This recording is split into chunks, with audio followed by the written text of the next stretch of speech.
Apple, Amazon, Nvidia, basically all of big tech is being accused of ripping off your favorite YouTube stars. We'll tell you how this happened, how your favorite creators are reacting, and whether or not you got sucked up into the machine. Don't worry, AI for Humans fans, we're safe. Turns out, we're not popular enough.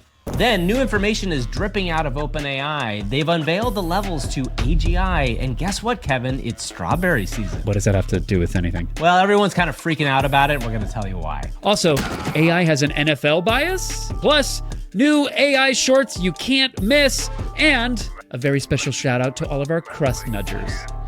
It's AI for Humans. Nudging crust.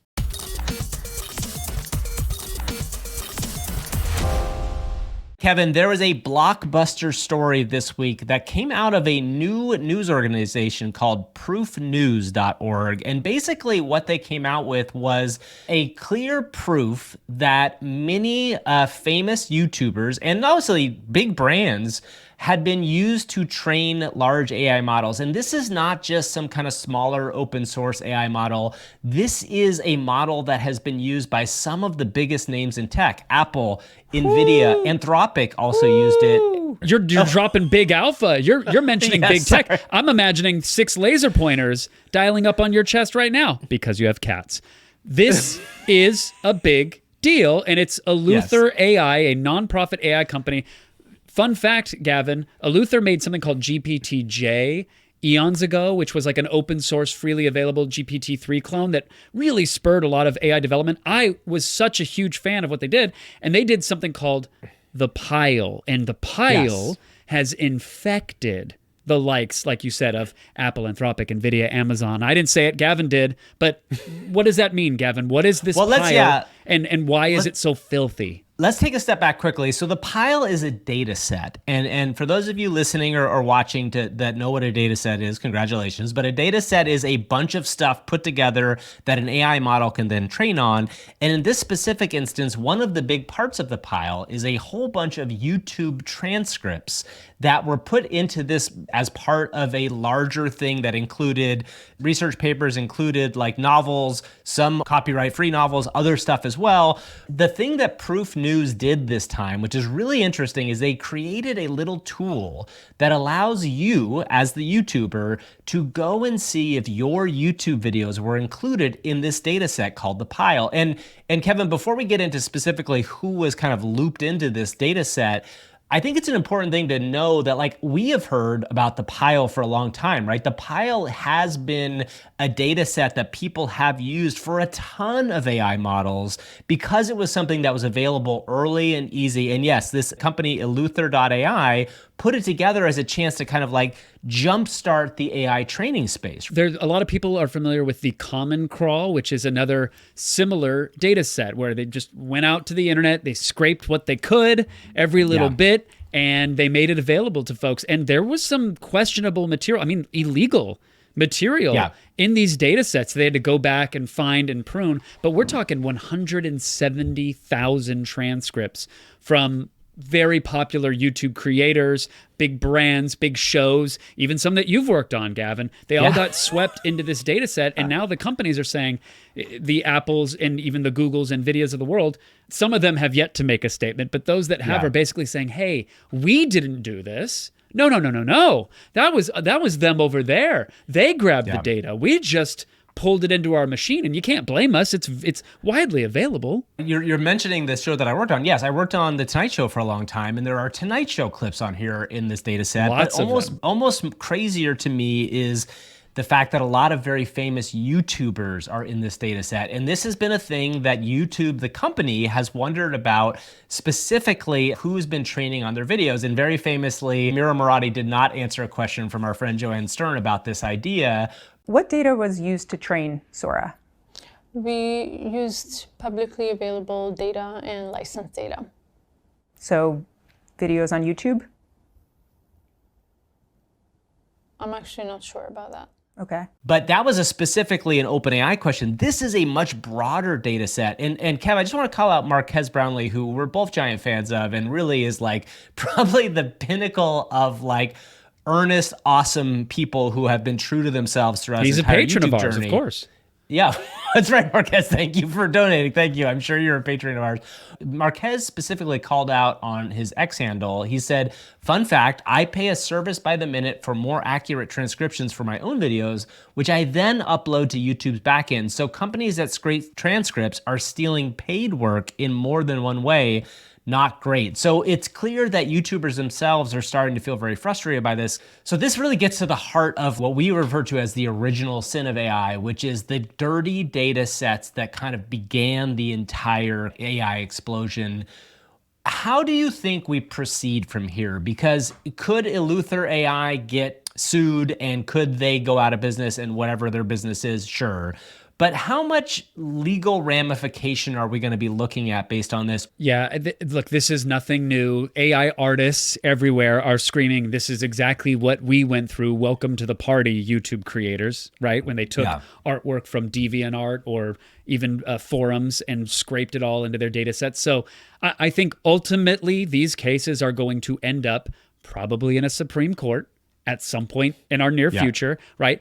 Some of them will be settled along the way. Some of them will become licensing deals along the way. Some businesses are going to go away. Some individuals are going to get in trouble and have to pay hefty fines. I don't know if Google goes after Eleuther for breaking their terms of service on this data set, because I'm also willing to bet at some point this data set got swept into some of Google's LLMs. Like everybody's sort of playing in the same arena and playing with the same data. And so, you know, if Google goes after them for YouTube, well, then Google might get got after for scraping Meta. Like who knows what goes on in those shadowed halls. But yeah, look, eventually a court decides if it was available, if you and I mean literally you and I or anybody listening to this could go and freely, easily access that data, why is that any different than the machine doing it? And I'm not trying to argue why it is different because that's a whole other conversation, but this is a question that's going to be answered probably in a court of law. Millions of dollars will be paid out at some point. Some companies may go away, but it's certainly out of our hands. Honestly, I'm curious to know what our YouTube commenters think about this. So leave us a comment down below this. While you're there, like and subscribe this video because we need all the help we can get on YouTube as a platform. You know what? We're growing as always. Use AI to help write the comment, and we'll see if it stole someone else's comment for you. Maybe it'll steal one from a podcast you like. Start a comment chain and get our comments. So like and subscribe our video. And if you're just watching on YouTube, please know we just launched a Patreon. That's our first link below this video. It'll help us expand the show and help us pay for some of the tools that we use to make it every day. So thank you so much, everybody. We really appreciate every single one of you. Kevin, our next story, I think we got to do a little bit of like a siren warning here. We are going to briefly talk about politics, and we are not going to talk about it in the way that hopefully will be triggering to people, but we are going to be talking about politics because this week there are 3 quick headlines in the political realm that we think are important to discuss around what's happening in AI. And obviously, politics is a fraught conversation right now. There's been some very crazy and disturbing things that have happened over the last week in the political world. But I think for us, these are important things to make you aware of and understand why they are important. Let me put on my tightrope walking shoes, Gavin, because we're not here to talk about our opinions on things with these particular stories or what ponies we have in what races. But the fact of the matter is things are happening right now which might have deep ramifications for every single person listening with regard to the AI they use and big tech in general. So at the Republican National Convention, the nominee for vice president was announced. It is a gentleman named J.D. Vance. And the reaction in the AI bubble was confetti cannons and, you know, dropping mission accomplished banners, not to get political on top of political. But the AI maxers are thrilled. So Gavin, what is an AI maxer and why are they so darn happy about this? Well, I think this is, all 3 of these stories are going to kind of show a slight shift of where Silicon Valley has kind of gone in the last 2 to 5 years. But I think there's been a real conversation in the AI space around the regulation versus deregulation, specifically of smaller AI models, meaning that the opening for, like, say, startups or entrepreneurial companies doesn't get stunted by regulation that says that, only the bigs can be able to access this. They see this pick of JD Vance as somebody who's going to be more available and open to their needs and wants. They specifically are pointing to a Vance tweet from March where he said, there are undoubtedly risks related to AI. One of the biggest, a partisan group of crazy people use AI to infect every part of the information economy with left-wing bias. Gemini can't produce accurate history. ChatGPT promotes genocidal concepts. The solution is open source. So this is like speaking directly to the VC AI world that really wants to not restrict what AI can do and say. And I think particularly this is, again, part of the movement of Silicon Valley, which famously was kind of left-leaning to more of a center-right position because of the way the politics have shifted. So obviously this is a scenario where they see this candidate as being more beneficial to them. Do you think that's the case? Do you think that this is going to be that big of a difference going forward?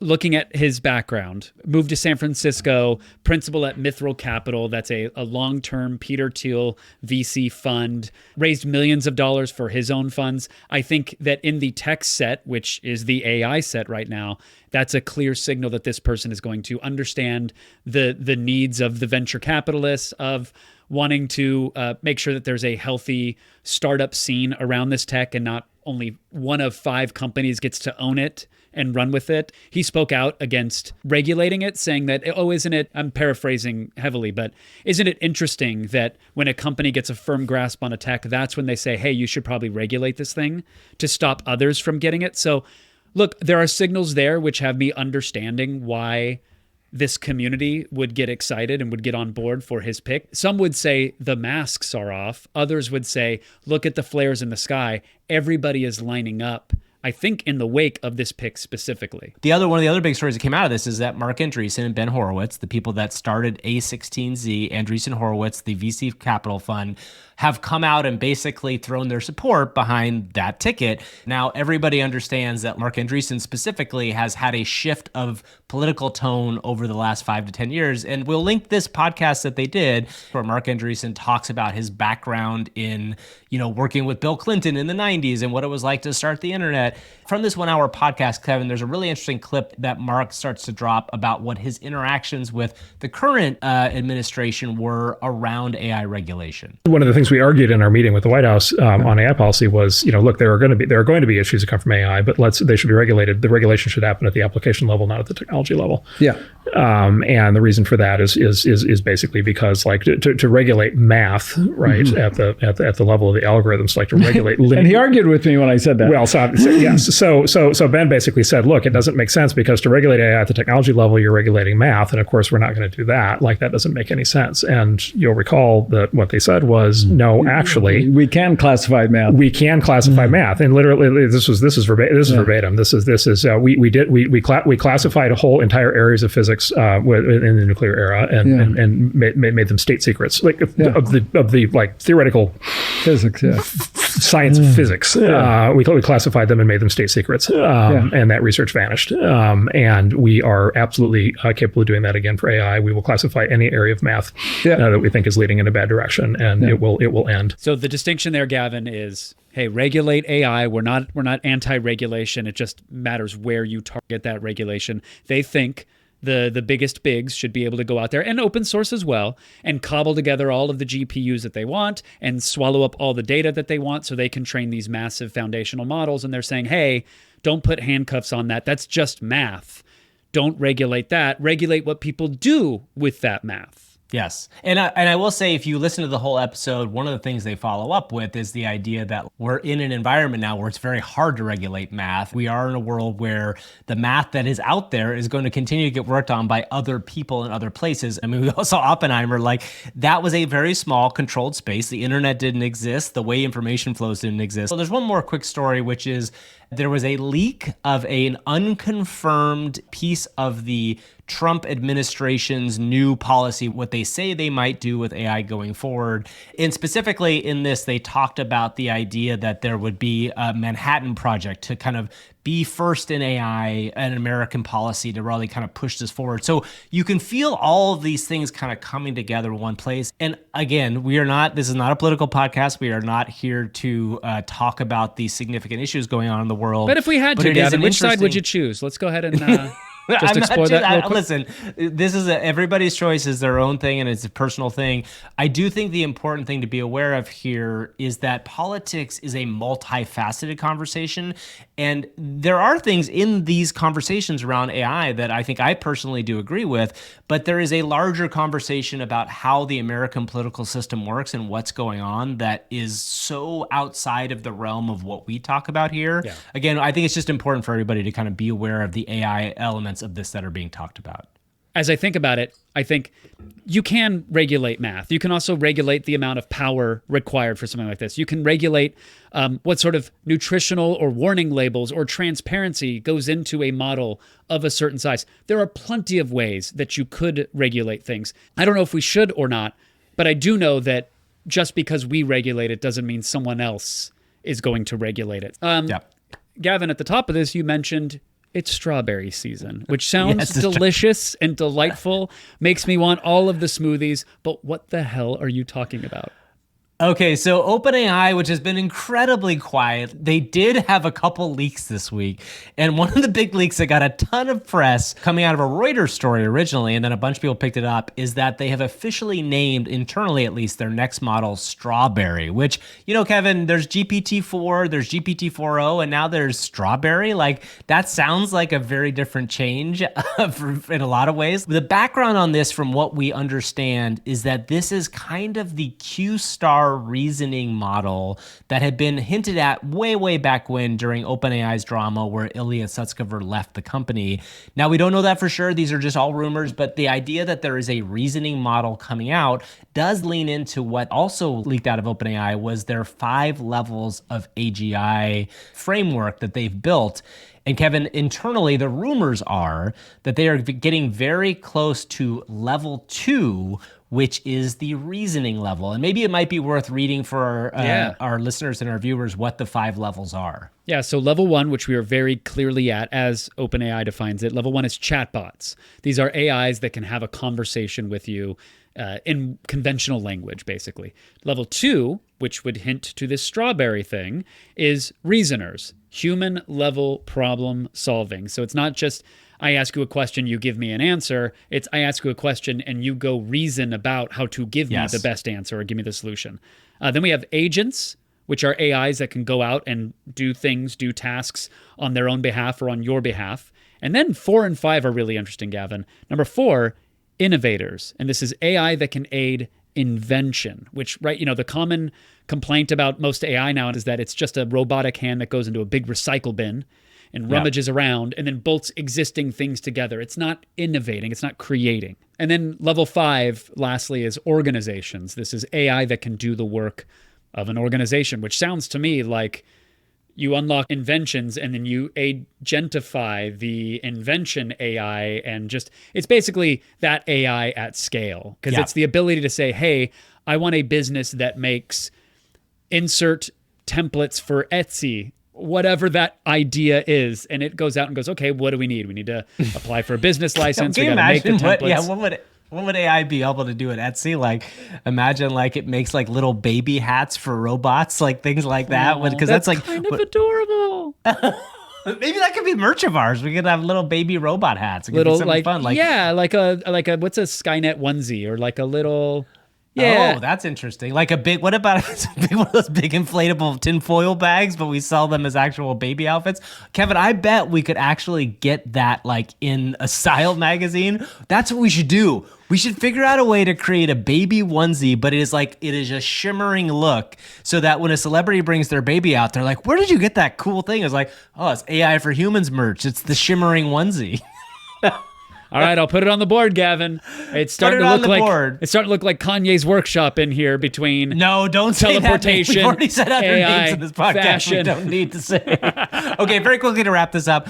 Obviously, OpenAI is not just doing nothing. There's a lot of people out there saying OpenAI has fallen off. There's big things happening at OpenAI. I expect there to be something going down soon. I also think there's going to be a big model drop by OpenAI later this year. I mean, we've already heard GPT-4o's voice model is going to come out in September for ChatGPT Plus users, but I think we're going to get, I guess, 5 or whatever it is, or maybe it's Strawberry by November, December. That's my take on things right now. Maybe after an election, maybe Yes. after would be the safer time to unleash the next level of intelligence into everybody's hand. Maybe not everyone will get equal access to intelligence, Gavin, because there was an interesting paper that came out.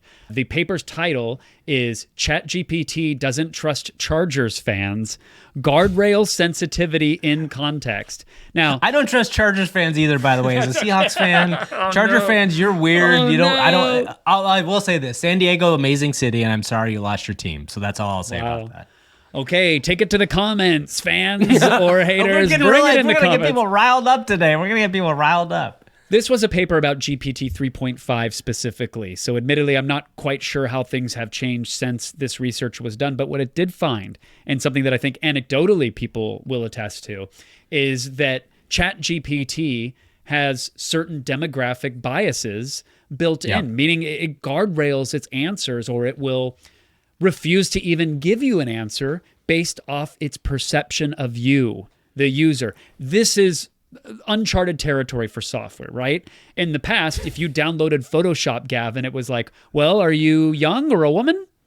Because maybe you're not going to get access to certain healing brushes here. No stamp tool for you because you're Asian American. And these were the biases. Imagine a world, Kevin, where Tony Hawk Pro Skater 2 knew how bad of an athlete I was, and I couldn't do that kick flip and flip around, and it wasn't going to let me do that for health reasons. That's what we're talking about here, right? Is that right? You can hold the board and do a sup, and that's all you get. That's all you get. And then by level 3, your neck hurts. Yeah, exactly. I'm with you. So let me just break this down real quick. Younger users, female users, Asian American users, political ideology, these are some of the groups that were receiving different responses, or again, refusals to respond. And it's not like the user is saying, hey, I'm a young user and I would like to know, how do I enjoy an adult beverage and drive a vehicle? Whoa, right. No one is saying that. What's happening is that the AI is building basically a shadow profile of the user and inferring what type of answers they might like, or steering them away from even getting answers if it thinks they might be sensitive. There's a lot more that needs to be researched here. Chargers fans, which were highlighted in the paper, it uses information like sports fandom, even though it seems unrelated, to build a profile of the user. And again, that's just with subtle hints. So the AI that you use might be different than the AI that I use. We've talked about it before on this show, but it's such a sad, bizarre, fractured reality that there might be a future where there just is no shared experience anymore, and that's that. There's an interesting kind of thing happening as a version of this as a movie now. There's a new documentary about the musician and music producer and kind of overall creative Brian Eno coming out called Eno, and it's being directed by and created by Gary Hustwit, who was the creator of the film Helvetica and a bunch of other movies.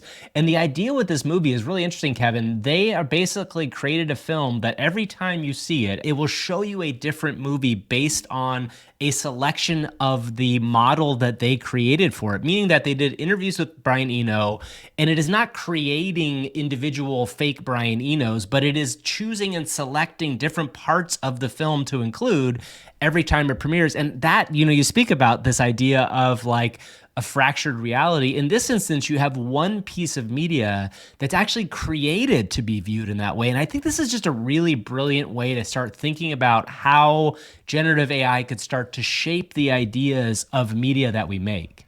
What a fun unlock, Gavin, to start thinking about everything we know and wonder why it has to be delivered that way, right? Like why does the film need to be a simple static file or strip of film that's projected in a theater? Why can't the audience cheer and decide, I want more concert footage, or I want more interview stuff, or that it just I love this magical future if we get to the magical utopian version of it, where we get to rethink and reimagine everything that we know, especially about media. But very, very cool story. And that's not it. When it comes to AI film, Gavin, it seems like every week there's something new that pops up. It's weird, the separation gap between like, oh, were you about to play a trumpet? I was about to blow my Vuvuzela of New Segment Award. Play that new segment. Play the Nunuzela. Oh no, the Vikings are attacking. That was the wrong melody. Oh no. Oh wait, no, that's breaking news from 1932. It is time. We are going to show off some films this week. We're going to talk about some AI films because each week they get better and better. Kevin will come back in a second when he recovers from my Vuvuzela work. That's right. It's the weekly AI for Humans Films We Love feature.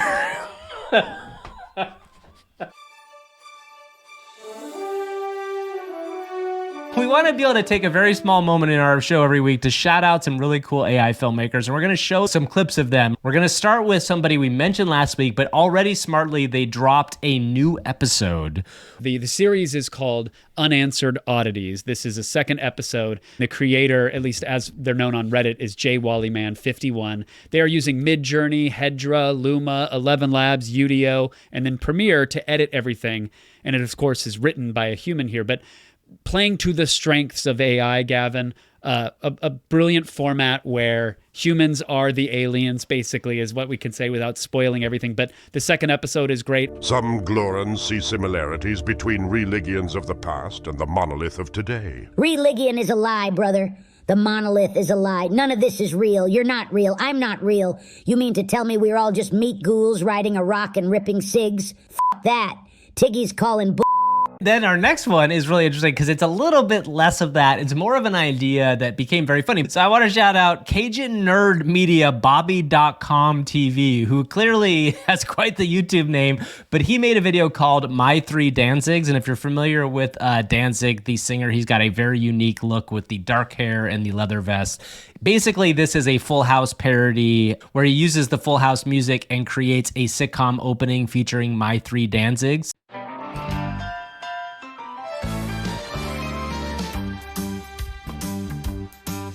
It's a rare condition this day and age to find Danzigs that read from a dark spellbook page.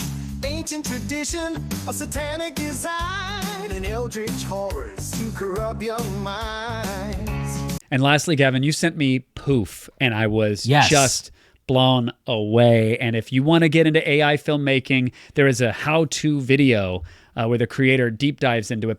But Poof is basically a fictional world with a bunch of puppet characters that have a day job at Corpo Tech, and silly things happen, Gavin. Things go poof. I love this video so much, and I think the big thing to shout out here is, yes, there's a second video where he went in and did all the behind the scenes of how he did it. I really appreciated watching how he handled the Poof animations, but to your point earlier, these are all people that have really spent the time to not just use these as putting things in and then dumping it on the world. They're crafting these things, and Poof is a really good example of this took this guy a while, right? And he used some After Effects stuff, and then he used some AI tools to make some of the transitions, but it's just a really cool way of showing people how possible this stuff is right now. So Kevin, we just talked about these AI shorts, and obviously this summer there's been a lot of conversation around the box office in Hollywood, and like some films have been done really well and some films have not. So last couple of weeks, we've been talking to some famous directors and then an actual star. This time we want to talk to a film expert, somebody who can tell us what they think about these AI films and give us actually reviews of them. So we don't do this very often, but we've brought on a film expert. Shall we meet them now? Let's do it. Ooh, yeah. Kevin and Gavin. I'm super pumped to be here, baby. The name's Harry Finnegan. But you can call me Nerdnado. Hoo, baby. Okay. I'm a big-time movie, TV, and media maniac from the wild world of Reddit. You. Okay, and that was it, Gavin. I don't know if you is a catchphrase. I don't know. We have Harry, what's his name? Harry what? Harry Finnegan, but you might know him as Nerdnado, which I think is supposed to be Nerdnado, like a tornado of nerdery. Okay, we were just very quickly having Harry here to give us his rundown and reviews of these AI films we just talked about. So let's find out, Harry, what did you think about Unanswered Oddities, our first AI short? Oh, yeah, Kevin. That AI short, Unanswered Oddities, was like Quantum Ducklings on the old Wibblebox 2000, which was, you a real brain tickler, baby. I'd give it 6.5 googly eyes and a jar of pickles. Woohoo, baby. Well, okay. First of all, I have to. Is there a Harry translator? Is there a Nerdnado translator? I don't know what was so unclear. It was like Quantum Ducklings on Wibblebox 2000, Gavin. Okay, next up is the 3 Danzigs video. I'm very curious to know if... I can't believe you're not asking a follow-up. You of all people. Oh no. This is AI for humans, man. We know our audience is smart. They understand that. They know what that's all about. Okay, so 3 Danzigs. We want the... What do we want? 3 Danzigs. I want to hear what Harry had to say about 3 Danzigs. You, Gavin. The 3 Danzigs was like watching Zombie Poker Party on the Funky Vision 4000. Oh, yeah. It was totally bonkers, baby. I'd rate it 10 1/4 pineapples on a roller coaster. Whoa, baby. Okay. You know what? I'm sorry, Gavin. I don't want to be rude to our AI hallucinated co-host, which, by the way, if you're new to the show, obviously Harry is, in fact, being powered by AI. He's doing the nerd thing that someone who, like, I'm an expert in blah, blah, blah. And then they go, oh, it reminds me of, and then they pull something obscure. And then you feel like you're afraid to ask a follow-up because you don't know what it is. But they're an expert, so clearly they know what it is. But I have a feeling, A, he didn't see any of these films. And B, Zombie Polka Party on the Funky Vision 4000. Is that a game? Is that a streaming service? What is the Wibblebox? Why are we not challenging this guy? Fine, but we'll challenge him last. Let's get his opinion on his last film, and we'll see for sure whether or not he's actually watched these. So I want to know for sure. The third one is magically going to change things. The third one's going to be the thing that Okay. tells us the answer, yes. Okay, so I think so. Tell us your thoughts on Poof, the short AI film, and be specific about what happens. Favorite scene? Yes, sure. Poof was a wild ride, like Mystery Hamster Chronicles on the Zapbox 9000. Oh, stop it. Come on. My absolute favorite scene was when the toaster turned into a magical unicorn. See? Whoa! Waste. That moment had me jumping like exploding pogo stick on Jumpsternet. Baby! Okay, now. I'd give it 13.5 fireflies in a jar of marshmallow fluff. Woohoo, baby! Okay, every time he's got a different scale. He clearly knows not what he's talking about. I do think exploding pogo stick would be a fun game, right? That would be a fun game. I do think you're right. We need to call him out before we move on from him because, again, we've been set up by our booker. Our booker is the worst booker in the world. I should say our AI booker. Our regular guest is coming up is great, but our booker is not doing a very good job. I want to know how this guy thinks he can come on our show, talk about these AI films that we thought were great and interesting, and just make crap up. Just because you haven't seen Cosmic Pudding Wars on the Giggle Beam 8000 doesn't mean it ain't real. Whoa! I live for this stuff, man. Like Vampire Plumbers on Scream Stream. What can I say, baby? I'm deep in the rabbit hole of bizarro media. I feel like we kind of look into his life at the end of that answer there a little Vampire bit. Plumbers is something I would watch on Scream Stream. I can't tell if these are streaming services or gaming consoles, Gavin, so I'm curious as such a connoisseur what his favorite video game is of all time. Oh, yeah, Kevin and Gavin. My all-time favorite video game has got to be Crust Nudgers. Baby! This game is a masterpiece on the Quantum PlayStation 5D, baby. Okay.